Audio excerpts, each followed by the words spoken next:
Segundo livro de Crônicas, no capítulo 7 do segundo livro de Crônicas, e vamos ler apenas o versículo 11.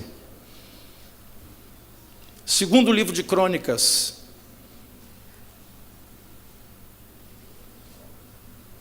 capítulo 7, verso 11.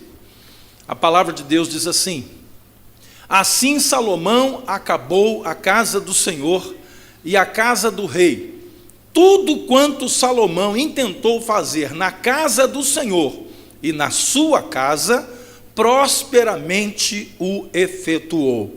Senhor nosso Deus, a partir desse versículo, a partir desta palavra, nós vamos nessa noite percorrer a Tua palavra em busca, ó Deus, de entendimento para esse tempo que nós estamos vivendo, para os dias difíceis que nós estamos vivendo, e como estabelecer nesses dias a Tua vontade nas nossas vidas. Fala-nos, ó Deus, através da Tua palavra, e que esse falar não fique apenas no falar e no ouvir, mas que hajam mudanças, ó Deus, acontecendo nas nossas vidas, a partir da ministração da Tua palavra, e todo o povo de Deus diga amém. Você pode tomar o seu lugar, querido. Eu quero falar sobre uma vida baseada em propósitos definidos com Deus e por Deus na nossa vida. Vai chegando o final do ano e a gente começa a perceber que há um balanço natural, né? Isso acontece todos os anos. O que aconteceu na minha vida esse ano? O que foi que eu fiz? Por que caminhos eu andei? Quais foram os resultados que eu colhi? E já começamos a fazer planos para o novo ano que se aproxima. Mesmo sendo esse mês de 31 dias, como eu disse, parece que é um mês que corre muito rápido, e a gente precisa estar atento para não perder o melhor de Deus no meio dessa correria.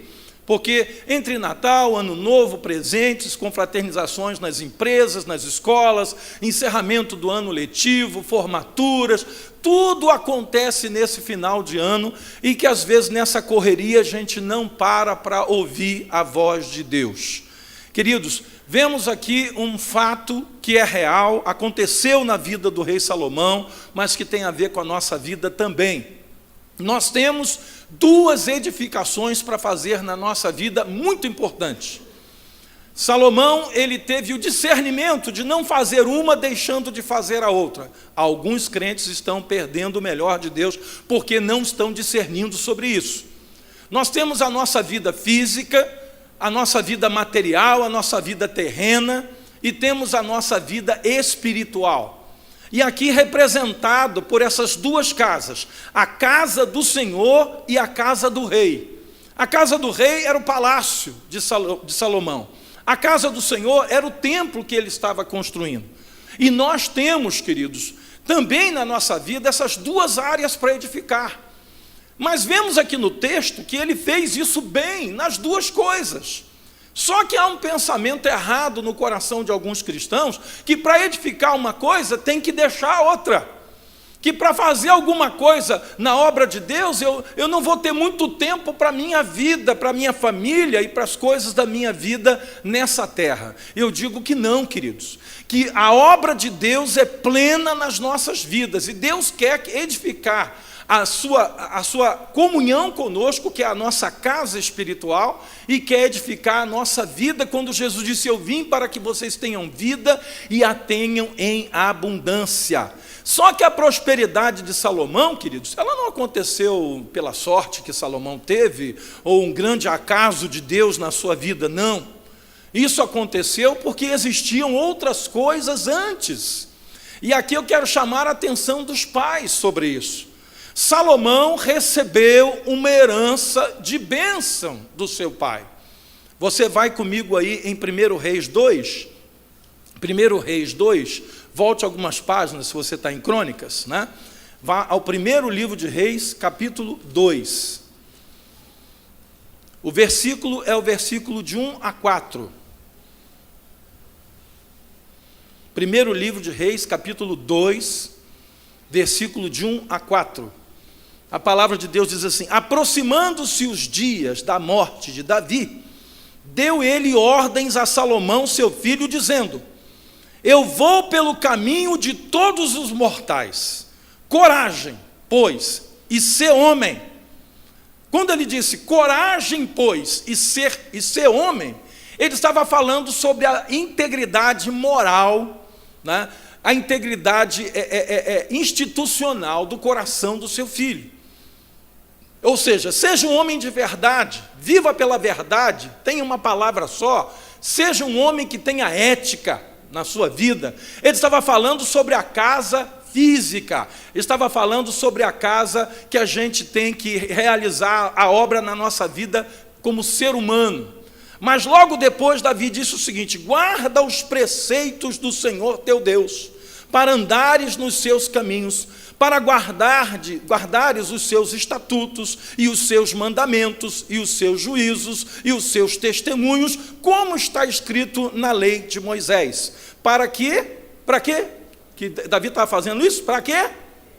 Prosperes em tudo quanto fizeres e por onde quer que fores, para que o Senhor confirme a palavra que falou de mim, dizendo: se teus filhos guardarem o seu caminho e andarem perante a minha face fielmente, de todo o coração, de toda a sua alma, nunca te faltará sucessor ao trono de Israel. Ou seja, Davi estava aqui como pai, transferindo uma responsabilidade e uma bênção para a vida do seu filho Salomão. Então a prosperidade que acontecia na vida de Salomão não era sorte, não era acaso, não era uma coisa que aconteceu porque foi, sabe, o destino. Não, queridos. Aconteceu porque Davi, seu pai, passou essa bênção para os seus filhos. Aí eu pergunto: alguém pode passar aquilo que não tem? Alguém pode dar aquilo que não tem? Com certeza não. E Salomão, ele não só conseguiu seguir o conselho do seu pai, né? Ele seguiu esse conselho, como ele procurou sabedoria da parte de Deus. Ou seja, ele reconheceu que ele não era capaz de dar conta daquilo que ele teria que fazer como rei, diante de uma grande nação. Ele disse: Senhor, eu não passo de uma criança, esse povo é numeroso demais, eu não sei o que fazer, me ajuda. E Deus lhe dá um sonho e diz para ele: pede o que você quiser. E Salomão pede algo que toca o coração de Deus, que foi pedir sabedoria. Ele podia ter pedido fama, ele poderia ter pedido poder, ele poderia ter pedido longevidade, ele poderia ter pedido a vitória sobre os seus inimigos, ele poderia ter pedido riqueza, mas ele não pediu nada disso. E Deus disse: esse pedido eu gostei, e porque você me pediu sabedoria e não pediu as outras coisas que comumente os homens costumam pedir quando estão diante de mim, eu vou te conceder aquilo que você pediu em uma quantidade que eu nunca dei a homem nenhum. Você será um homem mais sábio da face da terra. Antes de ti, ninguém foi igual a ti, e depois de ti, ninguém será igual a ti. Mas vou também te conceder todas as coisas que você não me pediu. Irmãos, nós estamos num período onde nós começamos a fazer os nossos projetos para o próximo ano. Os nossos filhos, o estudo, a escola, o período em que cada um está, talvez a escolha da profissão, e o emprego novo, né? A melhoria, o começo de um projeto novo, né? De algo que você talvez vai fazer por iniciativa própria, ou a formação de uma sociedade, enfim. É aqueles períodos que a gente, final do ano, a gente está nessa arrumação da nossa casa, né? É aquele período em que você se anima dentro de casa de dar uma arrumada nos armários, né? De colocar tudo para fora, para começar um ano novo com tudo certinho. São as coisas que a gente comumente faz. Mas eu quero dizer para a igreja: cuidado com os planos que você está fazendo sem pedir a direção de Deus. Por quê, queridos? Salomão tinha um coração igual ao nosso, e ele sabia disso. Foi ele quem disse que o coração do homem é desesperadamente corrupto, é enganoso. E ele sabia que se ele seguisse o seu coração, ele não ia tomar boas decisões. Mas ele disse: Senhor, eu preciso da tua sabedoria na minha vida. Quando nós nos afastamos, queridos, dos propósitos de Deus, nós começamos a tomar decisões equivocadas. E o pior é que a gente faz isso dentro da casa do Senhor. Eu tenho percebido quantos cristãos hoje tomando decisões que vão destruir a sua vida, a sua casa. Tomando decisões de ir para lugares onde Deus não mandou ir, de fazer coisas que Deus não concorda que seja feito, né? Tenho visto acontecer muitos divórcios, muitas separações conjugais, partindo de premissas completamente equivocadas, né? A única forma que Deus institui o divórcio na sua palavra, e dizendo Deus através do seu Filho Jesus, que isso foi concedido através de Moisés por causa da dureza do coração do povo de Deus, né? E Deus permitiu a Moisés que se concedesse carta de divórcio somente em relações sexuais ilícitas, né? Ou em situações de abandono do casamento, né? Mas o que a gente vê hoje, irmãos, não é isso. Eu fico espantado quando às vezes eu sou procurado por alguém que já vem com dizer: olha, o bispo, eu vim aqui só para comunicar que eu já dei entrada, tá? Já dei entrada, já procurei o advogado, já está tudo certo, e já tem até uma outra pessoa aí que eu estou conversando. Eu digo: como? Como, meu irmão? Como, minha irmã? Porque a gente tem muitos problemas e não é bom a gente ficar vivendo assim, não vive bem, é muita luta, Mas quem disse que o casamento não tem luta? Quem disse que fazer a vontade de Deus é fácil? A palavra de Deus diz que fazer a vontade de Deus importa entrar numa porta estreita, num caminho apertado, o que nos dá a intenção, nos dá a condição de entender que não é só entrar, o caminho todo é apertado, né? Que tem gente que tem aquela noção de que eu aceitei Jesus como meu Salvador, graças a Deus eu entrei pela porta estreita, mas eu quero te dizer que depois da porta estreita tem um caminho apertado. Você vai ter que continuar tomando decisões difíceis, de não fazer aquilo que a maioria das pessoas está fazendo, de não fazer aquilo que o seu coração pede para você. Bispo, o meu coração está me dizendo. O seu coração está te enganando, querido. O seu coração está te dando uma ideia errada daquilo que Deus não quer para a sua vida. Mas o que a gente percebe é que os cristãos vão tomando essas decisões, e principalmente nessas viradas de ano acontecem muitas dessas decisões. Mudanças, né? Eu vou para lugar tal, porque lá eu vou ter... Querido, ora antes, pede direção a Deus, pede confirmação a Deus, bota lã do lado de fora, faz como Gideão fez, né? Ele não queria ir para aquela batalha sem ter a certeza absoluta de que era Deus quem estava falando com ele, porque ele sabia que não seria fácil, né? Aí a gente toma decisões a respeito de coisas que não são fáceis, mas não consulta a palavra e a vontade de Deus. E eu tenho visto muitos cristãos fazendo isso. E normalmente, querido, decisões mal tomadas geram problemas, lutas, sofrimentos desnecessários que poderiam ser evitados. Se nós almejamos, queridos, começar bem em alguma área da nossa vida, você quer começar bem? Você quer começar com a providência e a bênção de Deus? Você tem que fazer segundo a vontade de Deus. Seja um ano novo, seja um projeto profissional ou financeiro, seja um casamento, seja um namoro, né? Porque o namoro do cristão não é para namorar. O namoro do cristão é para transformar esse namoro num casamento. Eu percebo que ainda hoje nós temos muitos jovens e também pessoas maduras que às vezes ficam viúvos ou têm um casamento terminado por causa da infidelidade conjugal. Eu percebo que às vezes há uma certa imaturidade, sabe? Aquela mesma imaturidade que a gente viu em Sansão, quando ele foi lá para o meio das filisteias e achou lá uma mulher, com certeza devia ser bonita, né? Devia ser de boa aparência. Mas o seu pai tentou falar-lhe ao ouvido, dizer: meu filho, no nosso povo, no meio da nossa gente, do povo de Israel, tem moças tão bonitas, tão preparadas, muitas gostariam de ter você como esposo, porque ele era um homem de porte, né, alto, forte, bonito, e foi oferecido a Deus desde o ventre da sua mãe, consagrado ao Senhor desde o ventre, um homem especial. Mas, no entanto, ele olha para uma filisteia e diz para o pai: pai, só me interesso por essa, não quero outra. Porque naqueles dias era o pai que tinha que procurar o pai da noiva para combinar o casamento, o dote, aquelas coisas todas que era comum naqueles dias.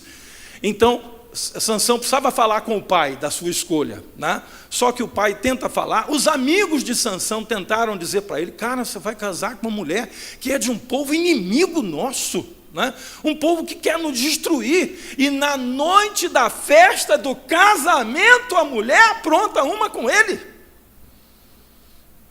Irmãos, a gente olha para Sansão e diz assim: ô, cara difícil. Mas às vezes fazemos o mesmo. Fazemos escolhas de pessoas que não são o plano, o projeto. Irmãos, eu posso dizer para os irmãos de experiência própria, eu tinha um temor e um tremor, para não dizer pavor, pânico, de casar errado. Porque eu assisti a vida de alguns homens de Deus que casaram errado. E como esses homens sofreram, e como a obra de Deus ficou impedida. E havia no meu coração um ardor pela obra de Deus. E eu sabia que se eu queria andar nos caminhos do Senhor, a escolha do casamento seria muito importante na minha vida. E como eu orei, e como eu pedi a Deus, e como eu clamei a Deus: Senhor, não me deixa seguir o meu coração.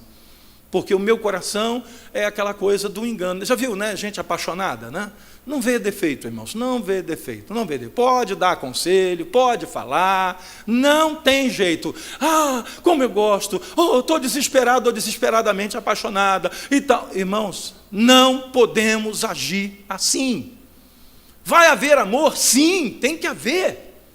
Tem que haver aquele olhar, aquela coisa de saber que aquela é a pessoa que Deus preparou. Irmãos, não é, eu vou casar sem gostar, depois Jesus faz gostar. Não, não é isso não. Não é isso não. Eu garanto a você que não é isso. Mas eu garanto a você que uma boa escolha produz efeitos abençoados lá na frente. E que escolhas erradas produzem efeitos devastadores lá na frente, como aconteceu na vida do próprio Salomão. Ele começou bem, ele escolheu bem, ele ouviu a voz do seu pai, ouviu a voz de Deus, quebrantou o seu coração, pediu aquilo que era agradável a Deus, mas depois lá na frente ele começou a escolher unir-se a mulheres de outros povos, que foram levando para dentro da casa do rei, do seu palácio, outros deuses, e muitos altares a outros deuses foram erguidos dentro da casa desse homem, que embora sendo um homem tão sábio, mas ele se deixou levar pela posição que ocupava. Você conhece a história de um crente que quando ele não tinha nada, ele era fiel ao Senhor, mas quando ele começou a adquirir algumas coisas na vida, ele começou a se afastar do Senhor. Você conhece alguém assim? Essa é a história de muitos.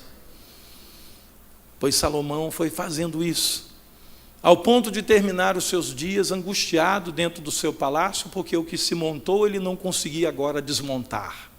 Você sabe que tem algumas decisões que a gente toma na nossa vida, que para desmontar a decisão é complicado. Você faz e depois você quer desfazer e não tem como desfazer. Como é que ele ia fazer agora? Ele tinha várias concubinas, ele tinha filhos com essas mulheres, ele não podia simplesmente mandar embora. A decisão errada tomada pela esposa de Abraão, Sara, quando lhe pediu um filho através de uma escrava, ela podia fazer isso, podia fazer isso, mas ela não foi suficientemente crédula para esperar aquilo que Deus havia prometido. Irmãos, eu quero dizer uma coisa para a igreja: às vezes Deus está pronto a nos dar alguma coisa muito boa, alguma coisa pela qual você vem orando já há algum tempo, mas aí no dado momento você não quer mais esperar o tempo de Deus e você diz: eu vou dar uma ajudinha para Deus porque Ele está demorando, e você toma uma decisão que não era para tomar.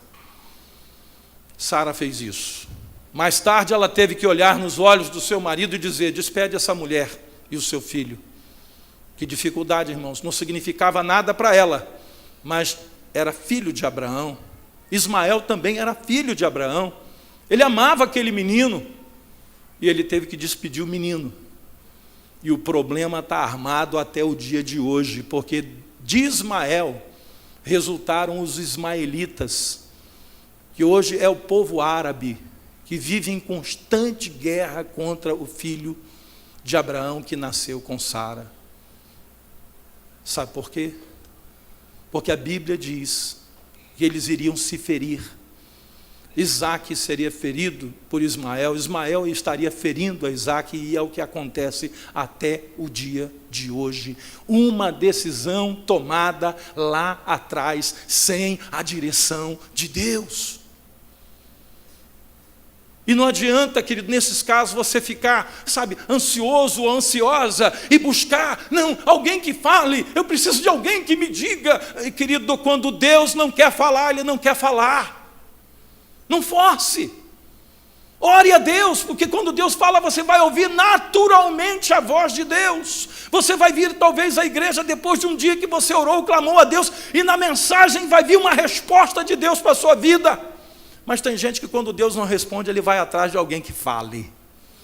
Tipo os profetas que profetizaram no dia de Jeremias, quando o povo de Israel foi levado cativo para o cativeiro na Babilônia, para o exílio, E aí eles queriam ouvir alguma coisa boa. Nós perdemos a guerra, mas não podemos perder a esperança. Então queremos algum profeta que nos profetize segundo a nossa vontade. E alguns profetas começaram a dizer: fiquem tranquilos, porque vocês vão para a Babilônia, mas de lá vocês vão voltar em tempo recorde. Vocês não vão passar muito tempo lá. Vocês vão ficar pouco tempo, vocês vão estar de volta, vocês vão estar na terra de vocês. Aí levanta Deus um homem chamado Jeremias e diz para aquele povo: vocês vão ficar 70 anos na Babilônia. Sabe o que significava isso? Que aqueles que estavam indo, a maioria deles não voltaria de lá, morreria lá. E Jeremias dá uma ordem: vocês plantem naquela terra, vocês construam casas, vocês casem lá os seus filhos e filhas, não com os filhos deles, mas entre vocês, como era dito a Israel. E ainda vou dar uma missão para vocês: durante todo o tempo que vocês estiverem na Babilônia, vocês vão orar pela paz da Babilônia. O quê? Orar para que os nossos inimigos tenham paz? Exatamente, porque na paz dos inimigos de vocês, na paz dos babilônicos, vocês terão paz. Caso contrário, vocês terão inquietação, tribulação e problema o tempo todo. Queridos, tomar decisão com Deus pode não ser a coisa mais fácil. E eu digo que na maioria das vezes não é a coisa mais fácil. Mas eu posso dizer para você que quando você toma decisão com Deus, você fica em paz no seu coração. Quando você toma uma decisão com Deus, você tem estrutura para o dia da crise. Quando vem a crise, você permanece de pé, porque você sabe o Deus em quem você tem crido. Você sabe que os seus planos não vêm de você, mas de decisões às quais você orou, pediu, Deus confirmou, e não confirmou com profetadas, não, mas confirmou com a palavra inquestionável do nosso Deus. E você sabe, quando você coloca a lã do lado de fora e pede que Deus dê um sinal, e coloca de novo e pede que Deus dê outro sinal, Deus, quando responde, Ele não nos deixa em confusão na nossa mente. Por isso eu quero dizer que nesse período, queridos, que antecede aí o início desse novo ano, um ano muito agitado, né? Se 2017 passou rápido, eu quero dizer para você que 2018 vai voar. Porque é ano de eleição, é ano de Copa, é um ano cheio de feriados. A turma que não gosta de trabalhar esse ano vai se esbaldar. Turma que não gosta de trabalhar, feriado na quinta, feriado na segunda, feriado na sexta, feriado na terça, feriado tudo quanto é jeito, irmãos. Tudo feriadão, né? Afinal de contas, né, trabalhar para quê? O Brasil já está cheio de dinheiro, todo mundo, né? Para trabalhar para quê? Você só não sabe como é que fica a vida de quem tem que ter recursos e tem que ter o seu negócio fechado num feriadão e que na segunda-feira tem o pagamento de todos os funcionários para fazer. Tem muita gente que é funcionário e não lembra disso. O meu patrão se vira, ele arruma dinheiro de onde não tem. Segunda-feira, aliás, terça-feira ou quarta, quando eu voltar do feriadão, é que era o meu. Povo de Deus, quando a gente busca a vontade do Senhor, como é que você percebe que alguém busca a vontade de Deus? É quando ele não começa mais a se importar somente consigo. Alguém que busca a vontade de Deus é aquele que olha para o outro, a necessidade do outro, do seu próximo. Porque quando você começa a pensar também no outro, não tendo cada um em vista aquilo que é propriamente seu, como disse Paulo aos Filipenses, mas tendo cada um em vista aquilo que é do outro, aí Deus começa a perceber que há uma mudança nos nossos corações. E Ele começa a ter espaço para fazer mudanças na nossa vida. O próprio Davi escreveu no Salmo 37, agrada-te do Senhor, e Ele satisfará os desejos do teu coração. Irmãos, tem uma verdade maravilhosa embutida aqui. Quando o teu coração se agrada das coisas de Deus, quando você sente alegria no que alegra o coração de Deus, começa a haver uma sintonia entre a sua vontade, a vontade de Deus e a sua vontade. Começa a haver, uma sincronia tão maravilhosa, que nasce um pedido como aquele de Salomão: Senhor, eu só quero sabedoria. Porque se eu não tiver sabedoria, o povo todo vai sofrer. Naqueles dias o rei era rei e juiz ao mesmo tempo. Ele sabia que ele teria que julgar causas difíceis, como daquelas duas mulheres que foram levadas à presença dele, cada uma dizendo que o filho era dela. É meu, é meu, é meu, duas mulheres e uma só criança. Como decidir isso?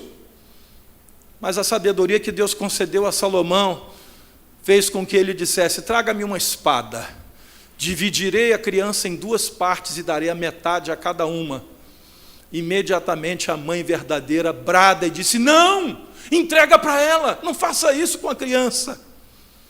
Naquele momento ele soube quem era a verdadeira mãe. Eu pergunto, essa sabedoria vem de onde? Se não de Deus. E nós precisamos, queridos, de sabedoria de Deus para tomar as nossas decisões. Não é aquilo que o mundo está fazendo. O meu vizinho fez e deu certo. O meu amigo disse que eu deveria fazer também. Afinal de contas, está todo mundo fazendo. Primeiro que esse todo mundo não é todo mundo, né? Isso é uma forma de expressão. Tem muitos que não estão fazendo. E nós precisamos olhar de uma forma espiritual para aquilo que está acontecendo ao nosso redor. Não digo espiritualizar tudo, né? Porque isso também é uma incoerência. Mas você entender o que está acontecendo ao seu redor, para que você venha tomar decisões segundo o coração de Deus, para que você tenha um coração alinhado com a vontade de Deus. Isso vai te trazer paz, alegria, vai te trazer proteção, porque também, como disse Davi, aos seus amados Ele o dá enquanto dormem. Até quando você não estiver prestando atenção em alguma coisa, né? Existe uma música do mundo aí que diz que o acaso vai me proteger enquanto eu andar distraído. Não, não é o acaso. Quem verdadeiramente nos protege é o nosso Deus. E todas as coisas cooperam para o bem daqueles que amam ao Senhor, daqueles que foram chamados segundo o seu propósito. Nós não somos guardados pelo acaso, não somos protegidos pelo acaso. É a boa mão de Deus que está sobre a nossa vida todos os dias da nossa vida. Para que os propósitos de Deus, queridos, sejam estabelecidos na nossa vida, nós precisamos nos deixar moldar pelo nosso Deus. Uma pergunta, né, que Davi fez, ele disse: Senhor, vê se há em mim algum caminho mau e guia-me pelo caminho eterno. Interessante quando a gente lê esse texto, né? Vamos lá comigo, por favor, em Salmo 139. Abra comigo lá em Salmo 139.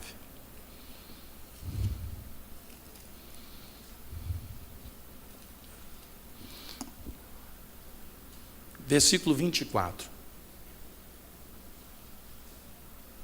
Salmo 139, verso 24. A palavra de Deus diz assim: vê se há em mim algum caminho mau, e guia-me pelo caminho eterno.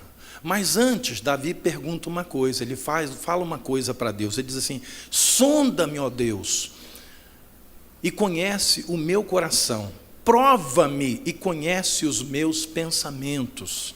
Davi sabia que ele não podia esconder nada de Deus. O que ele pensava, que estava lá no mais íntimo do seu coração, ele sabia que estava diante de Deus. Então ele vai para a presença de Deus: Senhor, já que tu me conheces por dentro, melhor do que eu me conheço a mim mesmo, então vou te fazer um pedido, né? Vê se há em mim algum caminho mau e guia-me pelo caminho eterno. Quando eu li esse texto, já li várias vezes, talvez você também já tenha lido várias vezes esse versículo, tenha ouvido várias vezes ser citado numa mensagem. Mas eu quero chamar a sua atenção para a última palavra, para as duas últimas palavras: caminho eterno. Porque quando você lê o texto, vê se há em mim algum caminho mau e guia-me pelo caminho que é bom. Correto? Tem um caminho mau e tem um caminho bom. Senhor, me guia pelo caminho bom. Mas ele não fala em caminho bom, ele fala em caminho eterno. Queridos, as nossas escolhas definem o caminho, mas também definem a nossa eternidade. Quando você faz uma escolha, eu quero dizer para você que a eternidade já começou, tá? Aquela ideia do crente de que, não, quando eu partir para o Senhor, aí vou começar a minha vida eterna. Querido, a nossa vida eterna com Deus já começou. Como também a morte eterna na vida de algumas pessoas também já começou. Nós não sabemos quem, não sabemos, Deus não nos deu condição de saber isso. Mas nós sabemos que há pessoas que já estão destinadas pela onisciência de Deus, porque Deus sabe, não porque Deus queira, porque a vontade de Deus é que todos sejam salvos. A palavra de Deus é clara com relação a isso. Mas pela onisciência Ele sabe que alguns vão tomar decisões que vão levar à morte eterna. Então, queridos, o que está em jogo não é só o que é bom, o que é mal. O que está em jogo não é só se eu vou ser abençoado, se eu não vou ser abençoado. Se eu vou prosperar ou se eu não vou prosperar. Se eu vou ter uma condição boa de vida nessa terra ou se eu não vou ter. Não, mas o que está em jogo é muito mais do que isso. Está em jogo a nossa eternidade. O caminho que nós estamos trilhando aqui, que nos conduzirá a uma eternidade com Deus ou sem Deus. Você começa a perceber como pequenas decisões podem causar grandes transformações, grandes mudanças. Não são poucas as pessoas que dizem assim: quando eu estava fazendo aquelas coisas, eu não tinha noção de que isso tudo me aconteceria agora. Tanto pelas coisas boas, quanto pelas coisas más, pelas coisas ruins. Existem pessoas que sofreram durante um determinado período, porque tomaram decisões que agradavam a Deus, eles não tinham noção do que Deus ia fazer lá na frente na sua vida, e hoje estão louvando a Deus por ver quanto Deus tem feito pelas decisões que foram tomadas lá atrás com Deus. Mas existem também aqueles que dizem: eu fazia aquilo inocentemente, eu não tinha noção, não era isso que eu pensava que ia acontecer, simplesmente eu tomei algumas decisões e eu não sabia que ia acontecer tudo de ruim que está acontecendo hoje na minha vida. Mas eu estou alertando você que pequenas decisões podem se transformar em grandes bênçãos ou grandes problemas. Por isso, se nós queremos um ano de 2018, onde prospere na nossa vida a vontade do Senhor, porque não é só prosperidade, não é, querido? Não, se tiver dinheiro, se tiver com saúde, amém, glória a Deus, é só isso que eu peço a Deus. É só isso? Eu conheço pessoas que têm dinheiro, que têm saúde, e que estão com a sua vida destruída. Não é só isso. A vontade de Deus na nossa vida é muito mais do que isso. É paz, alegria, Alegria no Espírito Santo de Deus, que é o que está faltando hoje na vida de muita gente que tem dinheiro e até tem saúde. Pessoas que dizem, não, eu não estou passando necessidade financeira, a crise não me pegou. Pessoas que têm um salário bom todo final de mês. Pessoas que desfrutam ainda de juventude, por desfrutar de juventude, têm ainda uma boa saúde. Mas o problema não é só isso. Nós estamos tomando decisões todos os dias. Essas decisões precisam nos guiar ao caminho eterno. E não a coisas perecíveis, enganosas, transitórias. Tem coisa que a gente faz hoje e parece que dissipa na nossa mão amanhã como fumaça. Como fumaça. Meu Deus, todo o meu trabalho, para que serviu? Quando nós caminhamos debaixo, querido, da direção de Deus, nós estamos trilhando um caminho novo todos os dias da nossa vida. Você é desafiado por Deus ao novo. O novo espanta, né, irmãos? A gente tem medo do novo. Não, deixa eu no meu cantinho aqui, porque eu já sei o que eu vou fazer, eu já sei, eu tenho um ritmo de vida, e Deus nos desafia ao novo. Deus quer fazer coisas novas. Eis que faço coisa nova no meio de vós. Essa é a vontade de Deus para as nossas vidas. E eu creio que Deus pode e quer fazer. Preparemo-nos para adentrar nesse novo ano, estabelecendo propósitos bem estabelecidos com o nosso Deus. E não é aquela coisa de você, não, eu vou dar um tempo nas coisas de Deus, porque eu preciso cuidar da minha casa física, eu estou com problemas, eu tenho que cuidar da minha família, eu estou sem tempo até para a igreja, querido, isso é loucura, isso é loucura. Salomão edificou a casa dele, pessoal, e edificou a casa de Deus. A obra de Deus andou na vida de Salomão, a sua vida particular também andou, juntos, e tudo ele fez prosperamente. Por que nós não podemos e não devemos também fazer o mesmo? Os que estão dispersos em relação à vontade de Deus, voltem o foco para Ele, queridos. Você anda meio disperso com relação às coisas de Deus? Volta o teu foco para Deus. Você está correndo riscos. Os que estão enfrentando dias de abatimento, Deus quer renovar você. Você está enfrentando dias que você está perdendo assim, o ânimo, o gás, né? Irmãos, as coisas que acontecem nesse mundo, às vezes, vêm para nos desanimar, né? A gente fica meio down, né? Meio para baixo. Mas eu quero dizer para você que quando você busca a vontade de Deus te renova todos os dias. Eu continuo acreditando que Deus tem obra para fazer nas nossas vidas. Eu continuo acreditando que o mundo vai continuar sendo mundo. Continue o ímpio na sua iniquidade, fazendo aquilo que é próprio aos ímpios, mas continue aquele que é de Deus, buscando as coisas de Deus, fazendo a vontade de Deus. Os que estão vivendo dias de escassez, de crise, né? Esse ano foi um ano difícil. A crise me pegou, né? Eu estou sentindo algumas dificuldades que eu não sentia antes na minha vida, que voltem a prosperar e a crescer nessas áreas. Mas eu quero dizer para você, querido, que isso não começa através de um esquema que você vai montar. Olha, eu vou montar um esquema aqui, porque agora a coisa está difícil, e sabe, eu estive lá fazendo uma reunião com fulano, ele me deu uns negócios lá, eu vou, sabe... Tem crente que está saindo da graça de Deus para fazer coisas erradas, para tentar restituir o que perdeu com a crise. Não faça isso, querido, porque se você tomar essa direção, você pode já não ter hoje uma condição financeira que você tinha antes, mas se você conserva a tua vida com Deus, há esperança para você. Agora, se além de você perder a condição financeira por causa da crise, você perder também a tua comunhão com Deus, não vai sobrar nada. Mesmo que com isso você ganhe um dinheirinho a mais. Os que estão enfrentando dias de indefinição, e dizem, bispo, olha, eu estou sem saber o que fazer. diante de algumas coisas que estão acontecendo ao meu redor, na minha vida, na minha família, nos meus negócios, eu estou meio indeciso, eu não sei o que fazer. Então eu digo a você, não faça nada sem que Deus primeiro fale ao teu coração. Você nesse final de ano, você tem que dizer: Deus, eu não estou fazendo plano, eu quero primeiro ouvir a tua voz, me dá uma definição sobre essas coisas. Eu duvido que Deus não vai falar.